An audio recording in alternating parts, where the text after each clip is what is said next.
Okay, the first thing you have to do is go to File, Options, and look at Formulas.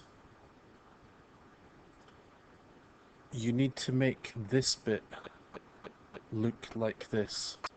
Maximum iterations 1 and enable iterative calculation. I'm not quite sure I understand what this does, but what it does is it stops circular cell references. That's when you tell a cell to calculate itself based on what is in that cell. Usually Excel doesn't like that because it's circular, but for some reason this makes it happen okay. Right.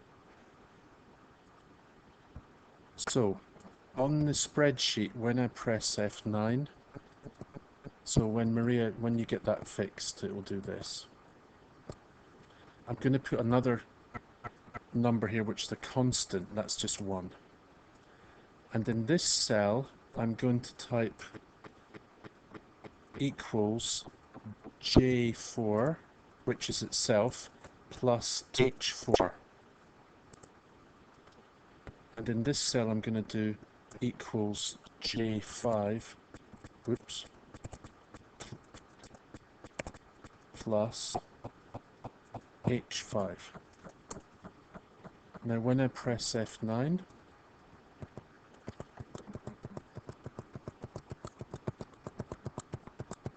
J4 counts the number of times we have consecutive days.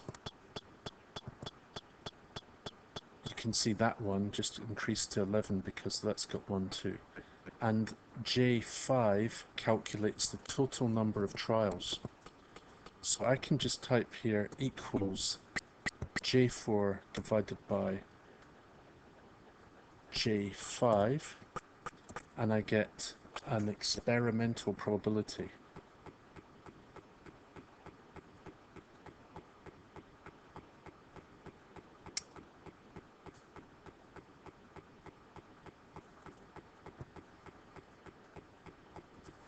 So that's the first trick. So if I take it up to 200, that's an experimental probability. Now, sometimes you want to reset and start over again. And this gives you an easy example of what's called a macro. So, Maria, when you're doing computer programming, well, this is kind of like a simple computer program.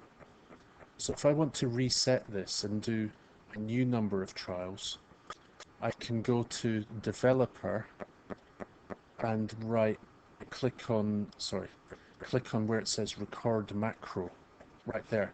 Record Macro means whatever I do in Excel is going to record it as a sequence of steps, and then I can play them back instead of doing them again. Okay, so if I go here, Record Macro, I'm going to call it Clear All. Okay. Oh, okay, fine. Clear. Maybe that's a reserved word. Yeah, okay, I put clear. So now it's actually recording what I'm doing. Yeah, so I can press stop recording in a moment. So I'm going to clear this, just delete it all, and then type it again.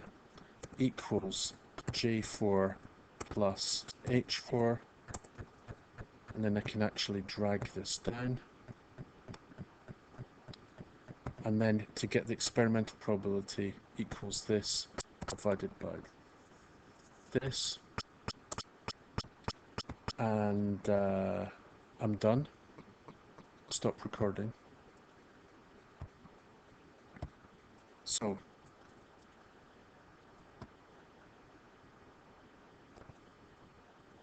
now I need a button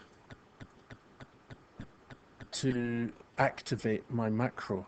If I go to insert form, I can insert a button, and I choose the macro that I want it to activate.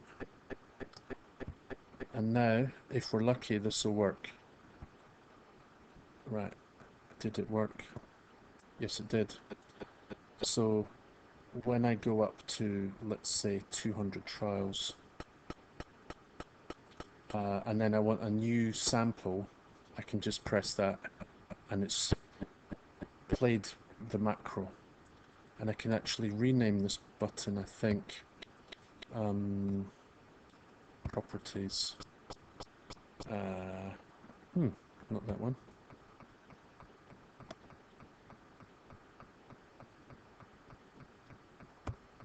Maybe I can just click on it there. Yeah, I can type in the button and change its name to reset.